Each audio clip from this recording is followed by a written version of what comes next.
ये आज आप प्रेस कॉन्फ्रेंस बुलाए हैं, क्या इसका मकसद है, बताया जाए विस्तार से। पहले तो मैं अपनी पूरी बात रखूँ। मैं शब्बीर अहमद हूँ और लवान से मेरा ताल्लुक़ है। और अमन एकेडमी जो कायम किया गया है वो मैं और उबैद साहब मिल करके कायम किया हूँ। जाहिर सी बात है, जो अभी हालात चल रहे हैं, जो वाक़यात है, उसमें मैं अपनी पूरी बात रखना चाह रहा हूँ।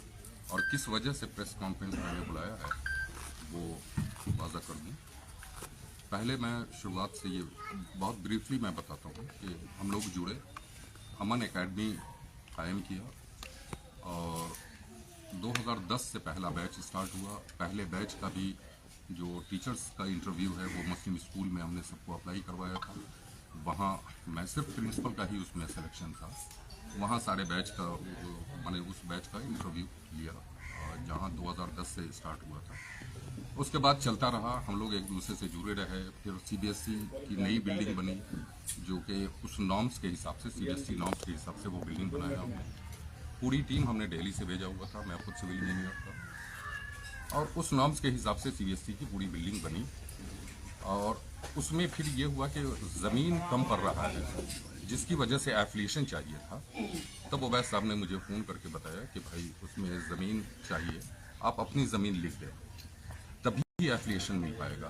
तब मैं 1 बीघा, वैसे ऑफिशियली वो 17 कट्ठा 4 दूर ज़मीन है, लेकिन पैमाइश में वो 1 बीघा ज़मीन है जो पीछे है स्कूल से। उस बेस पे इनको एफिलिएशन मिला। मैं गया तो रजिस्ट्री भी कर दिया। उस ज़माने में भी मेरा 40,000 रुपया तकरीबन लगा था अपनी ही ज़मीन को अपने स्कूल में करने में। मेरा खुद लाखों रुपया लगा है। उसके अलावा वो सारी टीम एग्जीक्यूशन में, मेहनत में किसी का कोई रोल नहीं है। वो तो मेरा ही अकेले का खड़ा किया हुआ है, हॉस्टल से लेकर बिल्डिंग तक, मेन बिल्डिंग तक, जहाँ से शुरू है। ये तकरीबन कमोबेश बस्ती और इलाका भी जानता है। 5 साल शुरू के ठीक ठाक चला, कहीं से कोई दिक्कत नहीं हुई। और जाहिर सी बात है उस वक्त मेरे हाथ में था वो, उबैद साहब भी थे, चूँकि कंस्ट्रक्शन हो रहा था, कंटिन्यू मेरा आना जाना था, पूरी टीम यहाँ पे हम रखे हुए थे। 5 साल के बाद उन्होंने कहा था कि भाई मेरे बच्चे इंटरेस्ट ले रहे हैं। मैंने कहा बहुत अच्छी बात है, वो आ जाएं और मेरा भी बोझ कम होगा, चूँकि दिल्ली से बार बार आना जाना हो रहा था। तो 5 साल के बाद इनके बच्चे जब आए तो फिर इनके दोस्त हैं एक, उसको बुला लिया इन्होंने। 4 साल जो है वो हम उसको वॉच किए तो लगा कि प्योर बिजनेस की तरफ ये जा रहा है। तो 5, 4, 9 साल हो गया। पिछले 5 साल से हमारी लड़ाई चल रही है इनके साथ। ये लड़ाई नज़रिए की है, सोच की है, कोई हिंसक नहीं है, कोई बात नहीं है। लेकिन चूंकि मैं दिल्ली में रह रहा था, बहुत सारी शिकायतें आने लगी, तब हम इसमें इन्वॉल्व हुए। अगर शिकायतें नहीं आती तो हम इन्वॉल्व भी नहीं होते। लेकिन किस मकसद के तहत खोला गया था वो मकसद पूरा नहीं हो पा रहा था। उबैद साहब खुद सऊदी अरब में भी मीटिंग किए हैं अपने गाँव इलाके वालों के साथ, बॉम्बे में भी इन्होंने मीटिंग किया और उसमें भी यही बात थी कि कम पैसे में, मामूली पैसे में बेहतर तालीम देना, हर घर तक तालीम के लिए पहुंचना, इसी मकसद से हम जुड़े ही थे। और बहुत सारे लोग जुड़े थे, जाहिर सी बात है। जो मेन है उसमें हम जुड़े थे, फिजिकली, फाइनेंशियली और मॉनिटरली, ये सारी चीज़ें हमारा ही है, ठीक है। बाकी तो बहुत सारे लोग उसमें हैं, यानी कि जो चंदा दिए हैं, अभी भी चंदा आ रहा है कौम के नाम पे, समाज के नाम पे, वो सारा आ रहा है। अब इसमें जब अभी रमज़ान का वाक़या है कि मार्च में हम गए थे तो वही नए सेशन को लेकर के स्टार्ट हुआ, ठीक है, कि ऐसी ऐसी बातें हैं, क्यों कर रहे हैं। तो इन्होंने साफ क्लियर कर दिया कि हम फ्री में नहीं पढ़ाएंगे, यतीम खाना नहीं खोला है। और ठीक है, बल्कि एक तरह से इन्होंने क्लियर कर दिया कि ये बिजनेस है, पैसा चाहिए ही चाहिए। देखिए, स्कूल चलाने के लिए पैसा चाहिए, यकीनन बगैर पैसे के कोई भी नहीं चला सकता। हमने भी पैसा वहाँ से भेजा है स्कूल चलाने के लिए, बाकी चीज़ में भी दिया गया है। लेकिन हमें इतना ही पैसा चाहिए जिससे बहुत अच्छे से मेंटेन हो सके, रन कर सके। हमें जाहिर सी बात है उस स्कूल से हम रेवेन्यू बनाएंगे, दूसरा स्कूल खोलेंगे तो फिर वो बच्चे नहीं पढ़ पाएंगे जिनको हम पढ़ाना चाहते हैं। जिनके पास पैसे हैं वो कहीं भी पढ़ा लेगा, लेकिन जिनके पास पैसे नहीं है वो कहाँ से पढ़ाएगा। मकसद तो यही था ना खोलने का। तकरीबन 1400 बच्चे थे, आज की डेट में 750 बच्चे हैं इनके पास। हर साल 50-60 बच्चे स्कूल छोड़ रहे हैं ड्यू टू दैट रीजन। चूंकि देखिए, सिर्फ फीस नहीं है, फीस के नाम पे बहुत सारी चीज़ें ली जाती है।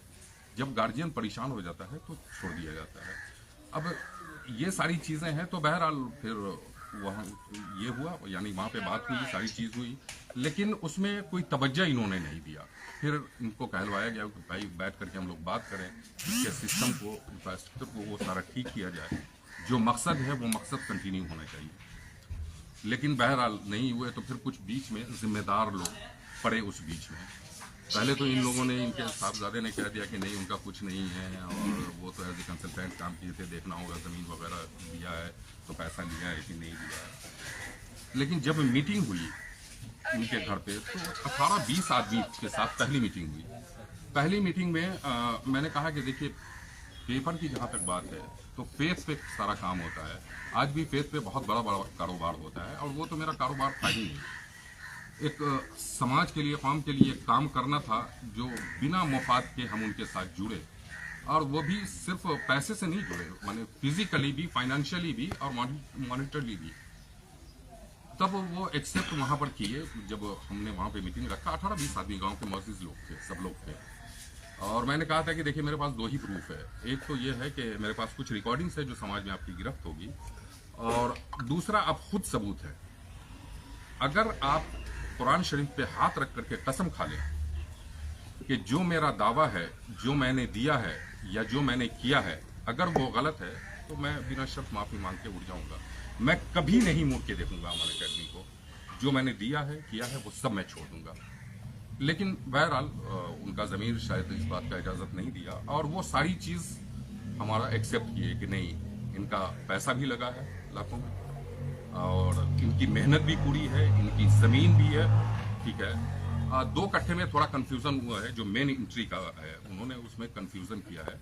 लेकिन उनका कहना है कि नहीं ठीक है, आपने दिया है पैसा या दिया होगा, लेकिन ज़मीन की बात हमने किया है। हमने कहा हाँ, ज़मीन की बात तो आप ही किया था, लेकिन पैसा हमने दिया है। बल्कि उसमें उनको ना डेट याद था ना रेट याद था, वो सब हमने बताया है उनको कि ये डेट है और ये रेट है। बहरहाल तो वो भी है, वो भी अभी है नहीं क्लियर। वो आज भी कुरान शरीफ पे हाथ रख करके उस 2 कट्ठे के लिए अगर वो कसम खा करके बोल देंगे, तो मैंने बोला हुआ है, मैं उसको छोड़ दूंगा, भूल जाऊंगा। बाकी मेरा पैसा, ज़मीन, ये सब सारी बातें हैं। तब उन्होंने कहा कि देखिए वो सारी चीज़ें हैं, लेकिन हम आपको मैनेजमेंट में और ट्रस्ट में नहीं रख सकते हैं।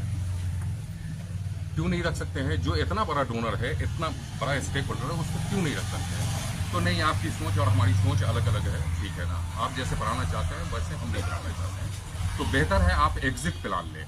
एग्जिट प्लान का मतलब है आपने जितना किया है स्कूल के लिए या जो दिया है, आप सारे का हिसाब जोड़ करके आप ले लें और हट जाए, अलग हो जाए, ठीक है। ये उनका था मामला। तब हमने कहा कि भाई पिछले 14 साल से हमने तो 1 रुपया भी नहीं लिया और ना दिया था लेने के लिए। तो जाहिर सी बात है आज भी मेरा यही स्टैंड है, जो हमने समाज के लिए समर्पण कर दिया है, जो वक्त कर दिया है, उसका फायदा समाज को हो। मेरे लिए तो पहले भी आराम था, मेरे और मेरे बच्चों को उसका प्रॉफिट आज भी आराम है और कल भी रहेगा। तो ठीक है, जब अगर आप नहीं तैयार होते हैं तो ठीक है, आप ऐसा कीजिए, जब आपने क्लियर कर दिया है कि बिजनेस ही करेंगे और पैसा ही उससे बनाएंगे, तो मेरा जितना लगा है उसका प्रॉफिट तो हमें भी चाहिए। फिर उस प्रॉफिट को आप सीट में कन्वर्ट कर दें, और उसमें सीट में कन्वर्ट करने के बाद 5 आदमी की कमेटी बनाएंगे, वो डिसाइड करेंगे, हम उसको मॉनिटर करेंगे वक्तन फवक्तन, वो डिसाइड करेंगे। तो दोनों तबके के बच्चे पढ़ लेंगे। जिनके पास पैसा है वो आपके उसमें पढ़ लेगा, और जिनके पास पैसा नहीं है वो हमारे कोटे से पढ़ लेगा। हमें तो कुछ चाहिए नहीं। अब चूंकि जब बिजनेस आपने किया है और उससे पैसा आप बना रहे हैं, तो जाहिर सी बात है प्रॉफिट तो हमको चाहिए ना। तो उससे वो हमारे कोटे से सारे बच्चे फ्री पढ़ेंगे, और ये मकसद ही था शुरू से ही कि हम कमजोर गरीब बच्चों के लिए स्कूल खोलें और हर घर तक हम शिक्षा दें, तालीम दें। ये मेरा मकसद था। अब जाहिर सी बात है फिर दूसरी बार में भी यही बात हुआ। 2 मीटिंग उनके साथ हुई। फाइनली फिर सीट पे बात आई, फिर सीट पे भी कुछ 10-20 की बात आई, फिर 30 तक की बात आई, ठीक है। अब फिर बाद में मना कर दिया उन्होंने कि नहीं नहीं, हम एग्जिट ही प्लान चाहेंगे, वो आप एग्जिट प्लान ले लें। लेकिन बाद में फिर एक केस हुआ, FIR। जब अवामी मीटिंग हुई, लोगों ने, अवाम ने मीटिंग किया, हम पे दबाव था कि भाई आप लोग क्यों नहीं करते हैं, आपस में बैठते हैं। हमारी तरफ से तो कुछ था नहीं। अवाम ने अपना एक ऑर्गेनाइज किया, उसमें अनाउंस किया अवाम ने कि भाई दोनों आदमी आए, वहाँ पे अपनी अपनी बात रखे। मैं गया, अपनी बात रखा, वो नहीं आया, ठीक है ना। अब उसके बाद उसी बौखलाहट में उन्होंने केस हम पे किया, FIR कर दिया, फिरौती एक्सटॉर्शन का 50,000 रुपये मांगने का। ये साबित अगर हो जाता है तो आवाम भी जो चाहे हमें सजा दे।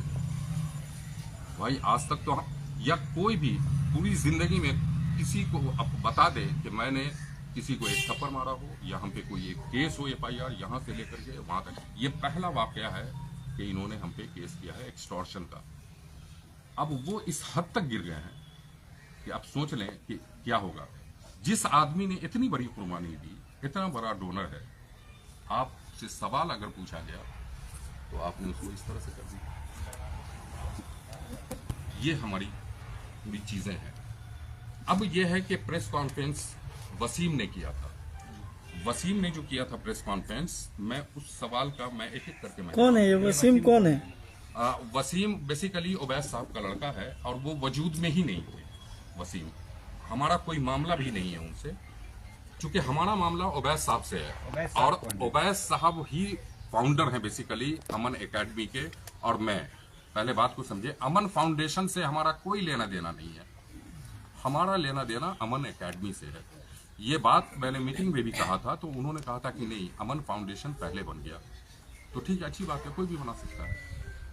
2009 में उन्होंने बनाया, 2010 में जब स्कूल स्टार्ट हुआ तो या तो अमन फाउंडेशन को रीडिजाइन करना था या दूसरा फाउंडेशन बना करके अमन एकेडमी को डालना था। तरीका तो यही था। उसके बाद वो तो 5-6 साल के बाद जब पूरा स्ट्रक्चर बन गया, तब वसीम की उनके बेटे की एंट्री हुई उबैस साहब के थ्रू कि भाई अब वो इंटरेस्ट ले रहा है। जाहिर सी बात है, उबैस साहब ने पहले ही कहा था कि हम दोनों मिल करके चलाएंगे, आप भी वक्त दे, मैं भी रिटायर करके आऊंगा, और इसी इरादे और वादे के साथ हम उनके साथ जुड़े थे। ठीक है, और यही वजह है कि इतनी बड़ी कुर्बानी हमने दिया। आज मेरा मामला करोड़ों का है। वसीम की जहाँ तक सवाल है तो वसीम तो यहाँ रहते नहीं है, वो तो दिल्ली नहीं, में वही चीज मैं बता रहा हूँ कि वसीम कंटिन्यू दिल्ली में रहते हैं। उन्होंने कहा आपके बच्चे भी अपना फ्यूचर देख रहे हैं, मेरा बच्चा भी फ्यूचर देखा है। वसीम कुछ नहीं कर सका अपनी जिंदगी में, कुछ नहीं कर सका, क्योंकि मेरे सामने है, ग्रेजुएशन के बाद 16-17 साल तक खराब किया, कुछ नहीं कर सका, तो एक बनना बनाया चीज था, उसको आगे ले गया। लेकिन वेरी फर्स्ट डे जब 2009 में अमन फाउंडेशन बना, तो वो सेटलर भी है, लाइफ टाइम चेयरमैन भी है, और सारे घर के लोग ट्रस्ट हैं। अब उस ट्रस्ट में अगर आपने जोड़ा है तो चेक एंड बैलेंस कौन करेगा? बहुत इंपॉर्टेंट बात मैं बोल रहा हूँ। 7 ट्रस्टी हैं, 4 उनके घर के हैं, उनकी वाइफ, उनका बेटा, उनका भाई, एक रिलेटिव, और 3 ट्रस्टी जो है वो अलग अलग स्टेट के, एक बंगाल के हैं, एक महाराष्ट्र के हैं, एक यूपी के हैं। अब आप ये बताइए कि आप ऑनेस्ट हैं, तो उसको चेक एंड बैलेंस कौन करेगा? उस ट्रस्ट को वही तो होगा ना जो चेक एंड बैलेंस करेगा। जब सारा घर में आपने रख दिया है तो चेक एंड बैलेंस कैसे होगा? उसमें नजर कौन बनाएगा, कौन रखेगा? और यही नजरिए का फर्क है। थोड़ी देर के लिए चलिए मान लिया, हालांकि शुरुआत में गलती उबैस साहब खुद ने किया है कि अमन फाउंडेशन उन्होंने 2009 में बनाया, तो बाद में जब अमन एकेडमी स्टार्ट हुआ तो उसको दूसरा फाउंडेशन बना करके उसमें जोड़ना था या उसको रीडिजाइन करना था। शुरुआत उन्होंने किया है, लेकिन अब सवाल यह है कि ये जो गलतियां 5 साल तक तो वो थे ही नहीं, वो इस बीच में उनका लड़का, अब उनका लड़का आ करके वो सारा कब्जा पे जमाया, ठीक है, उसको अपने बिजनेस मॉडल पे ले गया, सारी चीज ले गया, फिर अपने दोस्त को वो बुलाया वहां से, सलमान को, उसको प्रिंसिपल बनाया। हालांकि एलिजिबल नहीं है, वो ऑफिशियली प्रिंसिपल नहीं है, लेकिन अनऑफिशियली वो है, ठीक है ना। तो ये सारा मामला है। और जहां तक वसीम की बात है, तो जो भी वहां पे डोनेशन दिया है वो सिर्फ उबैस साहब के कहने पे, उनके चेहरे पे दिया है। मैंने बहुत सारे लोगों को कहा है, मेरे चेहरे पे, जो हमारे अपने लोग हैं, रिश्तेदार सब हैं, उनके चेहरे पे हुआ है। वसीम के चेहरे पर तो है ही नहीं, लेकिन प्रेस कॉन्फ्रेंस में वो अपनी सारी चीज बता रहे हैं कि मैं चेयरमैन हूं, मैं ही बात करूंगा। मैं उनसे बात इसलिए भी नहीं करना चाहता हूं और न करूंगा कि मेरे मामला उससे है ही नहीं। अगर आज मैं नहीं होता तो अमन एकेडमी वजूद में नहीं होता, ये आप समझ लें। चूंकि फिजिकली और फाइनेंशियली बहुत कम लोग हैं, एक धूर तो कोई जमीन नहीं देता है, बीघा के हिसाब से मैंने जमीन दिया, लाखों रुपए मेरा खर्च हुआ, मेरी मेहनत, एग्जीक्यूशन आप देख लें, 4 साल 5 साल तक मैं इतना बिजी रहा उसमें, जबकि मेरा अपना भी काम था। अब इस मुकाम तक पहुंच गया है, इवन ये इस हद तक गिर गए हैं कि मेरा बेटा खुद आया हुआ था, वो भी यकीन नहीं कर पा रहा था कि अंकल ऐसा बोल सकते हैं, किसी दिन मिलेंगे तो बहुत रिस्पेक्टफुली हम पूछेंगे। और इत्तेफाक से मुलाकात हो गई मेरे बेटे की, वो गया, मुलाकात हो गया, और मेरे बेटे ने सलाम कलाम किया और बहुत रिस्पेक्टफुली, अच्छा कैसे है, क्या है, मेरे बेटे ने सवाल किया उनसे। कि अंकल आपने जो एक्सटॉर्शन का किया है, क्या आपका कंसेस कह रहा है, आपका दिल कह रहा है कि जिस आदमी ने इतनी कुर्बानी दी हो, आप उस पर इतना बड़ा केस किए हुए हैं, क्या आपका दिल कह रहा है? और मैंने अपने वालिद को देखा है बहुत नज़दीक से कुर्बानी देते हुए। तो अच्छा आओ ना, चलो ना बात करते हैं, चलते हैं। और वो चलते चलते ले गए। उस बीच में 6-7 बार सवाल किया। अब बहुत रिस्पेक्टफुली, बहुत इत्मीनान से बात होती रही। जब वहां पे अपने करीब पहुंचे, घर के करीब, मतलब घर में नहीं, घर के करीब पहुंचे, अपने 3-4 सपोर्टर को उन्होंने देखा तो उनका टोन बदल गया कि नहीं, मैं नहीं बताता, जाओ पूछना है तो अपने बाप से जाकर के पूछो। हाँ, रंगदारी मांगा, हाँ जमीन बेचा। जाहिर सी बात है वो भी थोड़ा लाउड हुआ, वरना कोई हिंसा उंसा की बात नहीं है, वो भी थोड़ा लाउड हुआ कि नहीं आप गलत बोल रहे हैं, इस तरह का। मैंने अपने वालिद को देखा, ये सारी बातें हुई। और वो अंदर चले गए और मॉब के हवाले वो करके चले गए। वो मॉब लिंचिंग हो सकती थी उस लड़के की। वो आके गाड़ी में बैठा, चारों तरफ से उसकी गाड़ी को घेर लिया गया। 2-4 आदमी को पता चल गया, चूंकि वो लड़का तो यहाँ रहता नहीं है, लोग जानते नहीं है। कुछ लोग पहचान गए कि वो मेरी गाड़ी को, इंजीनियर साहब की गाड़ी है। बहरहाल लोगों ने बचाया उसको, किसी भी तरह वहां से निकाला। अल्हम्दुलिल्लाह मेरे बच्चों को कुछ नहीं हुआ। कुछ बदतमीजियां हुई, गाली गुप्ता हुआ, चारों तरफ से गाड़ी को घेर लिया गया, उसके लाज जूता गाड़ी पे गाली गुप्ता किया गया। ये तो बात की है कि 1-2 महीने पहले की, डेट सब लिखा हुआ है, ठीक है ना। अगर मैं उनकी जगह पे रहता, मदरसा के पास, अगर मैं उनकी जगह पे रहता तो उस बच्चे को कोई भी मेरा आदमी होता मैं टच नहीं करने देता, क्योंकि वो मेरी जिम्मेदारी है, वो मेरा भी बच्चा था। सपोज किया कि उनका बच्चा होता और उवैस साहब की जगह पे मैं होता तो कभी ऐसा नहीं होने देते। ठीक है, हमारी लड़ाई उवैस साहब से है, नजरिए की हो या सोच की हो, यही है, कोई हिंसक लड़ाई तो है नहीं, ठीक है ना। लेकिन उस बच्चे को टच नहीं होने देते। मैं अपने आदमी उससे कहता कि कोई कुछ नहीं उसको बोल सकता है, वो मेरा भी बच्चा है। लेकिन उन्होंने ऐसा नहीं किया, मौत के हवाले करके। वो तो शुक्र है कि कुछ हुआ नहीं उस बच्चों के साथ। अब इतनी बड़ी कुर्बानी देने के बाद हमें ये सिला मिला। अब सोच सकते हैं कि आगे समाज में कोई करने वाला भी होगा तो कैसे करेगा। हाँ, लेकिन उनके लिए नसीहत जरूर है कि पेपर वर्क कर ले, चूंकि अब यकीन का जमाना नहीं रहा। ये हमें एहसास हुआ और ये मुझे इस बात का बहुत तकलीफ हुआ। लेकिन फिर वही बात है, अब मेरी ये सोच है कि जिस मकसद के तहत हम जुड़े थे वो मकसद पूरा होना चाहिए। देखिए, मेरा अपना कोई उसमें बेनिफिट नहीं है और न मेरी अब लड़ाई भी है। ये लड़ाई बेसिकली सोच की हो या नजरिए की हो, ये अमन एकेडमी, उवैस साहब, वसीम की लड़ाई अवाम से है, समाज से है। चूंकि ये समाज के लिए वक्फ है, उसी के लिए समर्पण है। हम चाहते हैं कि इतनी आसान फीस हो जिससे हर आदमी अपने बच्चों को पढ़ा सके। हमें पैसे भी चाहिए स्कूल चलाने के लिए, लेकिन उसका एक सिस्टम है, इतना पैसा चाहिए जिससे बहुत अच्छे से मेंटेन हो सके। अब हमारी लड़ाई कैसे है, छोटी छोटी चीजें है। अब आज की डेट में 5th क्लास की बुक जो है वो 5000 की मिल रही है। हमें 60% डिस्काउंट मिलता है, 60 से 70% डिस्काउंट मिलता है अलग अलग पब्लिशर से।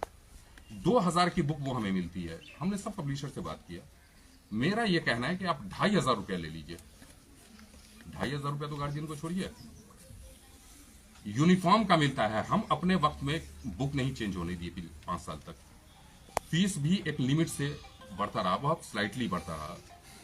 यूनिफॉर्म का जो कमीशन है वो जो अग्रवाल है, उसने, मैंने ही जाके पहली बार बात किया था, उसने कहा कि नहीं, अगर आप नहीं दीजिएगा, स्कूल नहीं लेगा तो हम नहीं लेंगे गार्जियन को। फिर स्कूल पे हमने आके कहा कि उसका फायदा गार्जियन को दे दीजिए आप लोग, ठीक है। यूनिफॉर्म का मामला है, किताब का मामला है, अलग अलग नाम से, कभी स्पोर्ट्स के नाम पे, कभी टूर के नाम पे, उसके बाद डेवलपमेंट के नाम पे। At the time of admission आप देखिए कि कितना पैसा लगता है। रिन्यूअल हर साल होता है तो भी 2300-2400 रुपया। At the time of admission 5000 रुपया। इस तरह से वो आदमी फंसता चला जाता है, ठीक है। गार्जियन लास्ट में आकर के परेशान होकर 1-8 साल के बाद छुड़वा देता है, जिसकी पेइंग कैपेसिटी कम है। कैसे के पढ़ाएगा? यही वजह है कि हर साल 60-70 बच्चे छोड़ रहे हैं। अब वो आ गए हैं 700-750 बच्चे पे। उसमें तो मेरी कोई गलती नहीं है। अमन एकेडमी। अच्छा, एक मिनट पॉज करिए खान साहब, वापस करिए। हाँ बिल्कुल, दोनों डिफरेंट। नहीं, चालू करिए। आपको कभी आभास नहीं हुआ कि किस आइडियोलॉजी का आदमी है? हाँ, नहीं, जाहिर सी बात है, यकीन था तभी तो हम उनके साथ जुड़े। एक यकीन पे था मामला। नहीं, सबसे बड़ा सवाल अभी ये है सर, ये बताइए कि आप कह रहे हैं कि अमन फाउंडेशन या अमन एकेडमी के पीछे आपने इतना सारा डोनेट किया, इतना सारा पैसा, जमीन, वक्त सब दिया। लेकिन आपके ऊपर तो सामने वाला जो आपका विपक्ष है वो ये आरोप लगा रहा है कि आप एक्सटॉर्शन मनी मांग रहे हैं उससे। आपके किसी भी तरह के डोनेशन या फिर जो भी आपने किया है, जो जिसका आप दावा कर रहे हैं, उसका तो एक्सेप्टेंस ही नहीं है। तो क्या समझा जाए इसको? आप गलत दावा कर रहे हैं या वो गलत दावा कर रहे हैं? नहीं, अब कैसे इसको मैं डिफाइन बताता किया हूँ, जाएगा? वो दावा गलत कर रहे हैं, चूंकि देखिए 2 मीटिंग उनके घर में भी है। ये रेफरेंस दे रहे हैं कि 3 मार्च को हम स्कूल पे गए थे और उस टाइम में रंगदारी मांगा, मारने की धमकी दी। 6 जून को मेरे पास है लिखा हुआ, यानी ये मार्च में हमने किया। फिर जून में वो अपने घर में बुला करके कैसे मेरे साथ मीटिंग किए और उस मीटिंग में सारी चीज कैसे एक्सेप्ट किए, हमारी जमीन, हमारा मेहनत, हमारा पैसा। क्या इस बात का कोई सबूत, गवाह आपके पास है? हाँ, एक सेकेंड। उसमें 18 से 20 आदमी थे। हमारे फेसबुक पे एक एक चीज हमने क्लियर किया हुआ है और वो सारे आदमी गांव के ही थे। और सेकेंड मीटिंग में तो कुद्दूस साहब भी थे, एहतजाम भी है। चूंकि अलग अलग जगह से लोग हैं ना, तो जाहिर सी बात है अलग अलग जगह का मतलब है कि लोग बाहर रहते हैं, मेरे ही गांव के लोग, ठीक है, वो चले गए। तो वो 18-20 आदमी, वो सबका मैंने नाम लिया है बाकायदा।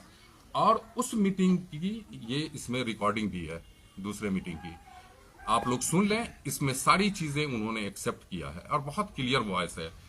उबैद साहब की, मेरी, वसीम उनके लड़के की, बीच में जो दरमियान में हैं लोग, उनकी ये सारी रिकॉर्डिंग्स इसमें हैं।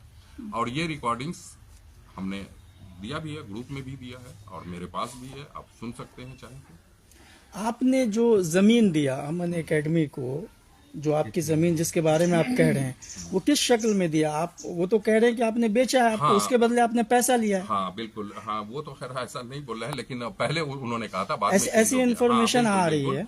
उसका भी इसमें जिक्र है, इस रिकॉर्डिंग में उसका भी जिक्र है।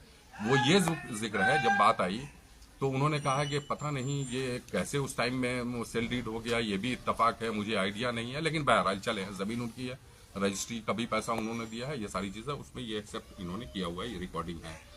लेकिन वो भी जमीन कहे नहीं, जब ताल्लुकात अच्छे होते हैं तो हर चीज आपकी अच्छी लगती है, जब खराब होते हैं तो आदमी मिलाता है एक दूसरे को। उस वक्त में ये जमीन भी साजिश के तहत लिखी गई है, लिखवाई गई है। वो कैसे? तो उबैद साहब ने कहा था कि आप भी बाहर रहते हैं, मैं भी बाहर रहता हूं, तो वो जमीन वहां पे तोफाइल है अभी, उनके नाम कर दीजिए, बाद में उसको एडजस्ट करेंगे कि कहाँ पे उसको एडजस्ट करना है, फाउंडेशन में लिखना है या जो भी है, तो आसानी होगी। जब मैं यहाँ पे आया रजिस्ट्री के लिए तो उनका लड़का वसीम आया, तो मैंने पूछा भी कि तुम कैसे आ गए, तो वो कहा कि हाँ बस आ गए। तब वो रजिस्ट्री वसीम ने करवाया अपने नाम से। अच्छा ये सुन लीजिए, 2009 में ट्रस्ट बना, 10 में हम ऑलरेडी जुड़ चुके थे उनसे। मुझे बिल्कुल हवा नहीं था कि कोई अमन फाउंडेशन नाम की चीज बनी। 2012 में जब मैंने जमीन रजिस्ट्री किया तब पता चला कि अच्छा अमन फाउंडेशन भी कोई चीज है। अब बात तो समझिए। फिर चूंकि एक फेथ का मामला था, मैंने कर दिया। 2009 के ट्रस्ट में वो चेयरमैन है लाइफ टाइम और सेटलर भी है। 2012 में जो पेपर बना है उसमें वो सेक्रेटरी अमन फाउंडेशन है और वो सारी पोस्ट खाली थी। उसने कहा भी था कि अंकल ये तो सारी चीज खाली है, अभी तो जस्ट ऐसे के कर दें, ठीक है। अब सवाल है कि सेल डीड कैसे बना, उसमें भी साजिश कि सेल डीड में हुआ क्या कि अगर आप गिफ्ट देते हैं तो 6% उस पर रेवेन्यू लगेगा, सेल करते हैं तो 4% रेवेन्यू लगेगा। तो हमने सोचा यार अपना ही पैसा है, अपनी ही जमीन को अपने ट्रस्ट में लिख रहे हैं तो वो भी 2% हम बचा लें। ड्यू टू दैट रीजन उसको सेल डीड में कन्वर्ट किया गया, ये वजह है। और ये सारा मामला फेथ का है। और आज भी कहे नहीं कि हमने तो इतना बड़ा, अब इससे बड़ी बात क्या होगी कि आप कसम खा ले मैं बिल्कुल अलग हो जाऊंगा, इससे अच्छा अपॉर्चुनिटी किसी के लिए नहीं था। लेकिन उन्होंने सारा एक्सेप्ट किया है और सारी चीजें हैं। मीटिंग में जो लोग थे 18-20 आदमी थे पहली मीटिंग में, दूसरी मीटिंग में भी अच्छे खासे लोग थे, लेकिन उसको छोड़ दिए ना। अब तो पूरी आवाम के लिए ये रिकॉर्डिंग है, आप सुन ले। कुल मिलाकर के ये कहना है कि आपके पास डॉक्यूमेंटेशन से संबंधित कोई कागजात नहीं है, केवल वो मौखिक बयान है उनका, हाँ, जिन्होंने बिल्कुल, बैठक में मैंने कहा। तो कहा कि जुडिशरी में लड़ने के लिए मेरे पास अभी फिलवक्त नहीं है, कुछ है मेरे पास पॉइंट्स, ठीक है ना, लेकिन बहुत साफ वे में। अब जाहिर सी बात है सेल डीड है। अच्छा ये बताइए, आप इस बात का जवाब दीजिए कि आप अगर आप ही की बात मान लिया जाए फिलहाल थोड़ी देर के लिए, आपके दावे को माना जाए, आपने इतना सारा डोनेट करने की बात कहा, वक्त, पैसा, जमीन, सारी चीज, और बिना किसी डॉक्यूमेंटेशन के आपने कर लिया। आप एक पढ़े लिखे व्यक्ति हैं, क्या आपको लगा इसके बाद? ये कैसे आपने ऐसा कर लिया, कैसे विश्वास हाँ, किया? ये सवाल आपका बिल्कुल सही आपके है। आपके दावे पे सवाल उठ रहा है कि आप कैसे कर सकते हैं बिना किसी डॉक्यूमेंटेशन के इतना बड़ा बिल्कुल काम? बिल्कुल बिल्कुल। आप मेरे बारे में पता करेंगे, मैं वैसे भी फलाह का काम बहुत सारा करता हूँ, पहले आप समझ लें बात को। और आज भी मैं अपने पर्सनल पैसे से बहुत बच्चों को पढ़ाता हूँ। टेक्निकल कोर्सेज, पैरामेडिकल है, डिप्लोमा इंजीनियरिंग है, और अल्हम्दुलिल्लाह कितने घर आबाद हैं, और आज भी मैं कर रहा हूँ। और मैं बहुत पहले से करते आ रहा हूँ ये काम। फेथ पे मैंने कहा ना कि फेथ पे लोग करोड़ों का बिजनेस कर रहे हैं। फेथ पे अल्लाह एक है, ये भी फेथ का ही मामला है, हमने देखा नहीं है। जाहिर सी बात है ये कौम के लिए, और वैसे आदमी जो, जाहिर सी बात है उन पे कौन नहीं यकीन करेगा जो उनकी पोजीशन उस वक्त में थी। हर आदमी फेथ पे ही काम करता है कि चले आज ना कल पेपर बन जाएगा। फेथ पे हम सब चीज करते चले गए। यानी कि गोया के फेथ पे आपने काम किया, अब आप कह रहे हैं कि आपको धोखा मिल गया। बिल्कुल। अब आपके ऊपर एक्सटॉर्शन का केस भी हो गया है, सामने वाले ने आपके ऊपर आरोप लगाया कि आपने रंगदारी मांगा और वो रंगदारी नहीं मिला, आपके ऊपर केस हुआ। हो सकता है इसके लिए आप ये प्रेस कॉन्फ्रेंस करके आप अपनी बात रख रहे हो, इस पे आप क्या कहेंगे? और फिर जो केस हुआ है उसको लेकर के आप क्या कर रहे हैं, किस तरह आपने से? देखा होगा कि अभी तक तो हमने कोई काउंटर नहीं किया है, केस पे केस ये करते जा रहे हैं, ठीक है। और अभी तक हमने कुछ नहीं किया है। और जहां तक रंगदारी की बात है तो इतना तो जरूर है कि 14 साल से जब इन्होंने एक्सेप्ट किया, पेपर में नहीं है ना, लेकिन जो मीटिंग हुई 18-20 आदमी के सामने वो गवाह है ना। आप उसको छोड़ दिया ना, मैं तो आपको ये रिकॉर्डिंग अभी अब सुना रहा हूं ना मैं। आप इसमें देखिए ना कि उस जून की मीटिंग में वो सारी चीज एक्सेप्ट किए, तब फिर वो एग्जिट प्लान पे आए, और इसी पे इनका बार बार फोकस था कि आप ले करके अलग हो जाए। लेकिन हम लेने से इनकार कर दिया, चूंकि इनको पता है कि ये रहेंगे तो बार बार इनसे डिस्टर्बेंस हो सकता है, फीस को लेके, इंफ्रास्ट्रक्चर को लेकर के, बहुत सारी चीजों को लेकर के। तो ये नहीं चाहते हैं कि हम उसमें कहीं से भी जुड़े रहें। वो ले दे करके बिल्कुल साइड करना चाहते हैं, बिल्कुल क्लियर करना चाहते हैं, ताकि मेरा कुछ नहीं हो। तो अब आगे क्या प्लान है इस मुद्दे को लेकर के आपका? और आज आप जो प्रेस कॉन्फ्रेंस कर रहे हैं तो आप कहना क्या चाहते हैं? आपके पास डॉक्यूमेंटेशन नहीं है, आप लीगली अभी तक नहीं गए हैं, तो फिर आपका क्या मकसद है? जाएंगे, हम जाएंगे, सब आहिस्ता आहिस्ता जाएंगे। अभी तो मैं देख रहा हूँ, और चूंकि समाजी एतबार से जो हमने किया है एक यकीन पे, समाज को उसका फायदा हो, मैं इस पे कोशिश करता रहूंगा। अब इनकी जो पॉलिसी है कि इनको इन पर केस करके, धमका के, इनको डरा करके खामोश कर दें, वो तो बिल्कुल होगा नहीं, ये तो समझ लें। हाँ, जाहिर सी बात है हिंसा को हमने कभी प्रेफर नहीं किया है, लड़ाई झगड़ा कोई अच्छी चीज नहीं है। मैं समाजी तौर पे, अखलाकी तौर पे ये काम मैं करूंगा। और जहां तक पेपर की बात है तो मैं उस पर भी जाहिर सी बात है राय मशवरा मैं लूंगा कि कैसे कि इसको किया जाए, और जिस मकसद के तहत खोला गया है वो मकसद पूरा होना चाहिए। क्योंकि देखिए, इसका जो खोला गया है इसमें कोई बेनिफिशियरी नहीं होगा, इसी मकसद के तहत खोला गया है। आज बेनिफिशियरी उनका लड़का है, कल हो करके चलिए थोड़ी देर के लिए मैं मान लेता हूं कि उबैद साहब बहुत ऑनेस्ट है, एग्जाम्पल मैं देता हूं। उबैद साहब के बाद उनका लड़का क्या करेगा? सेटलर तो वही है, लाइफ टाइम चेयरमैन भी वही है, और सारे घर के लोग ट्रस्टी हैं, तो चेक एंड बैलेंस कौन करेगा? उनका लड़का तो कुछ कर नहीं सका अपनी जिंदगी में, तभी तो इसको आगे बढ़ाया है। अब उसके प्रेस कॉन्फ्रेंस पे मैं एक एक करके जवाब दूंगा। जी ठीक है, उसके प्रेस कॉन्फ्रेंस पे आप क्रॉस क्वेश्चन बताइए, उसके प्रेस कॉन्फ्रेंस का क्या जवाब है? देखिए, प्रेस कॉन्फ्रेंस में सबसे पहले तो उसने बताया है कि ये निजी संपत्ति है। आपने देखा होगा, ये आप लोगों ने समझाया होगा। हाँ, जो आपके विपक्षी ने बीते दिनों प्रेस कॉन्फ्रेंस किया था और उसमें बहुत सारे आरोप आपके ऊपर लगाए थे, तो उन आरोपों को आपने भी सुना होगा, उसके बदले में क्या आपके पास जवाब है उनका? यही तो मैं आपको बता जी रहा हूँ, बोलिए। पॉइंट वाइज करके है कि सबसे पहले उसने कहा कि निजी संपत्ति है, तो कंट्राडिक्शन यहीं पे है कि उनके वालिद या वो लोग एक्सेप्ट किए हमारी सारी चीजों को।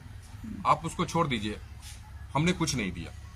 एक एग्जांपल दे रहा है, इसी बस्ती के लोगों ने अच्छा खासा उनको डोनेट किया है। सालिम साहब ने जमीन दिया 4 कट्ठा, इंपॉर्टेंट जमीन है।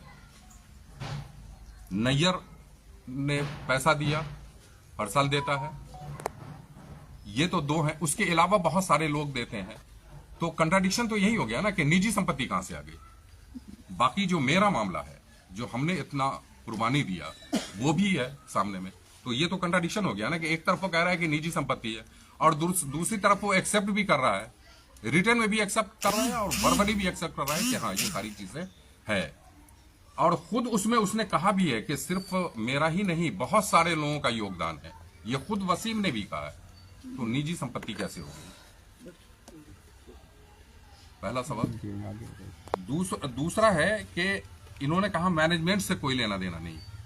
पिछले 5 साल में जब शुरुआती दौर था तो उस वक्त कमेटी भी थी, मैनेजमेंट कमेटी भी थी, और उसमें मास्टर आसिफ साहब, मास्टर इस्लाम कामिल साहब, ये लोग, मास्टर शाकिर साहब, ये सारे लोग मैनेजमेंट में थे। हमारे साथ मीटिंग होती थी और ये उन्हीं लोगों के साथ उठते बैठते हैं, ये भी मैं बता दूं। ठीक है, आप उन लोगों से पूछिए। लेकिन वसीम के आने के बाद ये सारी चीज खत्म हो गई। कोई मैनेजमेंट कमेटी नहीं, कोई गांव के लोग नहीं, कुछ नहीं, चूंकि उसको अपना करना था। तो मैनेजमेंट से अलग तो कभी हम रहे ही नहीं। शुरू में मैं हमेशा आता था, कभी कभी, जाहिर सी बात है मैं दिल्ली में था तो रैंडमली इंस्पेक्शन करने आता था। अभी भी 1 साल पहले मैं गया था तो सारे क्लास में मैंने इंस्पेक्शन किया रैंडमली। टीचर्स हैं, कैसा चल रहा है बच्चों का क्लास, आप कैसा पढ़ा रहे हैं या पढ़ा रही हैं, अच्छा चल रहा है, कहीं पे कोई दिक्कत तो नहीं है, कोई प्रॉब्लम तो नहीं है, ये चलता रहा। ठीक है, अभी 1 साल पहले भी बात हुई थी उवैस साहब से कि भाई जो भी कमियां, उवैस साहब चूंकि कंप्लेन करते थे तो उवैस साहब कहते थे कि ठीक है, जो भी कमियां हैं अब हम भी आ रहे हैं, आप भी आइए। अभी 1 साल पहले उनको दूर किया जाएगा, लेकिन आने के बाद तो देख ही रहे कि ये सब क्या हुआ। हाँ, 1 सेकंड। अब एक तो वो हो गया, जबकि मैनेजमेंट के बारे में कह दिया। रंगदारी में बताइए, जो सबसे मेन मुद्दा उस पर आप बताइए। जो आरोप लगाया, जिस तारीख का जिक्र किया, उस तारीख पे बताइए। हाँ, मैंने बता दिया ना। नहीं, आगे बोलिए, आगे बोलिए। क्या चीज? पॉइंट पे आ जाए। मैं बोल देता हूँ। हाँ, अच्छा, वो उन्होंने कहा फीस बुक्स पे भी उन्होंने कहा था, तो बुक्स पे तो हमने बता दिया, या सारी चीज तो बता दिया। नहीं, वो सब ठीक है, आगे आगे बताइए। ठीक है ना। डिस्काउंट सिस्टम पे भी बता दिया, चूंकि वो खुद हमसे बात किया था कि ये सारा डिस्काउंट खत्म कर देंगे। ठीक है, अब इसमें जो सारी चीजें हैं अकेडमी में, अब वो बार बार कहते हैं कि देखा होगा कि मैं ही बात करूंगा, मैं ही सब कुछ हूं, यानी अमन अकेडमी का चेयरमैन है ना, अमन फाउंडेशन का। तो जाहिर सी बात है, वो हमारा तो उनसे लेना ही देना नहीं है, उनके वालिद से लेना देना है ना, हमारे तो उनसे रहे ना। अब ये सब जो मामला हुआ तो इन्होंने धमकाना शुरू किया। इसमें बहुत सारी चीजें हैं।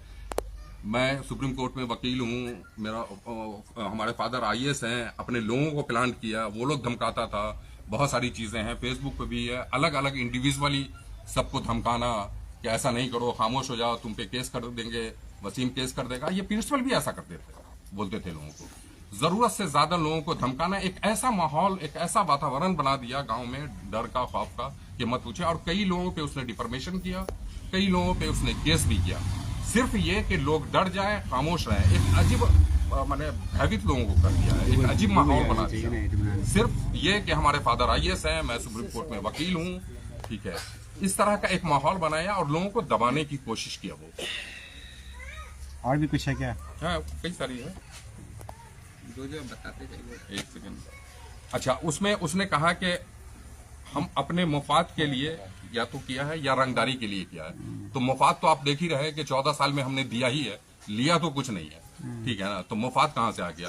जहां तक रंगदारी की बात है, तो अगर कोई रंगदारी मांगता है या कोई रंगदारी लेता है तो एक वही स्कूल है। गांव में तो और भी स्कूल चल रहा है, आप समझ रहे हैं ना।